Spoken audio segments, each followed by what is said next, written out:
Hello, brothers, good men. I want to talk about legacy today. Now, this is more directed at my brothers that don't have children, because some of them is worried about their legacy. And I was talking in a video to a brother of ours through the comments yesterday, and this come up.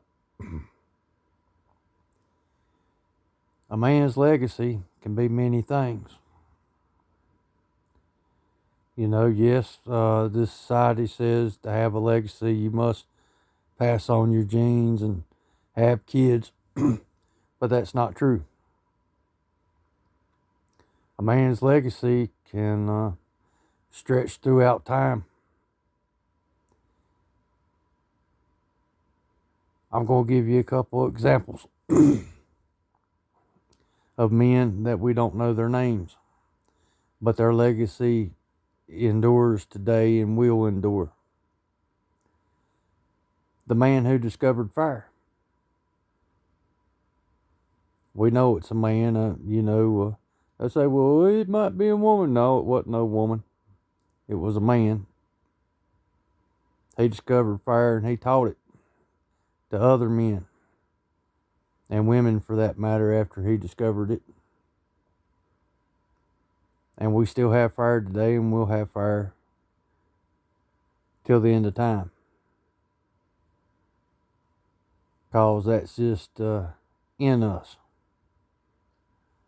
Now, a lot of the primitive fire making might be gone, but there's people all over this world that still makes fire the old way. And there's plenty of people that make fire the old way in the West. Another example of a man we'll never know what his name is, but his legacy endures. Blacksmithing. A man come up with that somehow or another. Now there's those that say, oh, it come from, aliens, or it come from the gods taught us whatever. I don't think so. But I wasn't there, so I don't know. And that's neither here nor there. But the man who figured it out, he taught it. And he spread it to other men. It started with soft metals.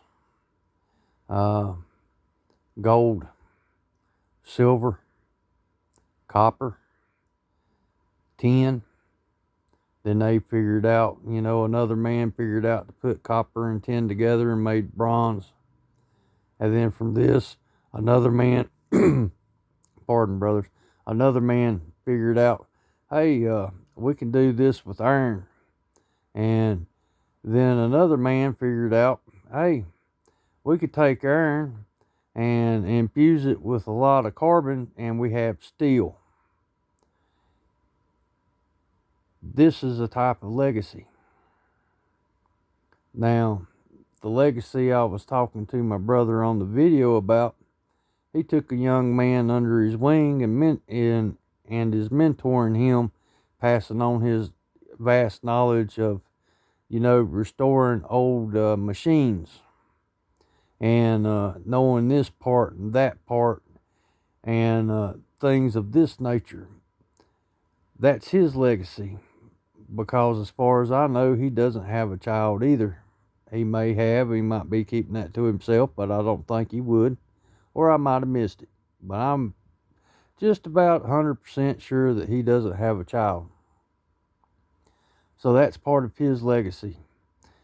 Our legacy is taking a young man and teaching him valuable skills, valuable lessons, stuff that will benefit him for the rest of his life.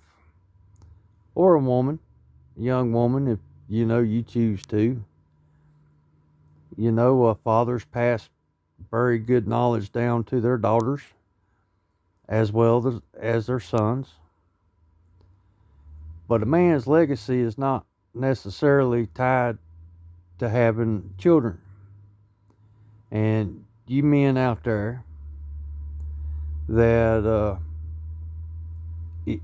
the way society treats us with our children, just yanks them out from under us and everything, and choose not to have children, don't let that be discouraging to you because society says you'll have no legacy. That is a lie.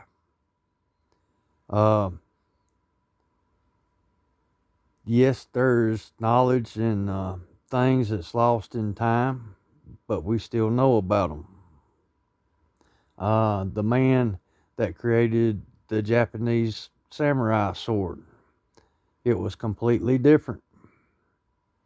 We know his name.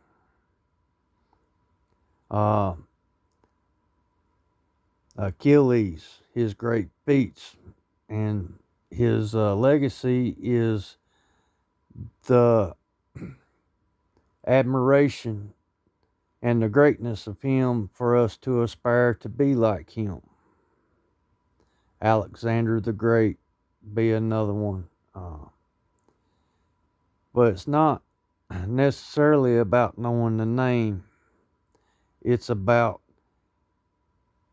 you help this one and they pass your knowledge on to this one, that one, this one, that one, through the generations, and this is your legacy, and you should be proud of your legacy.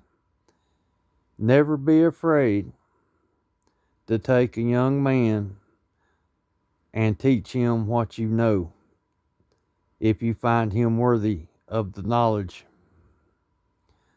Just a thought, men, and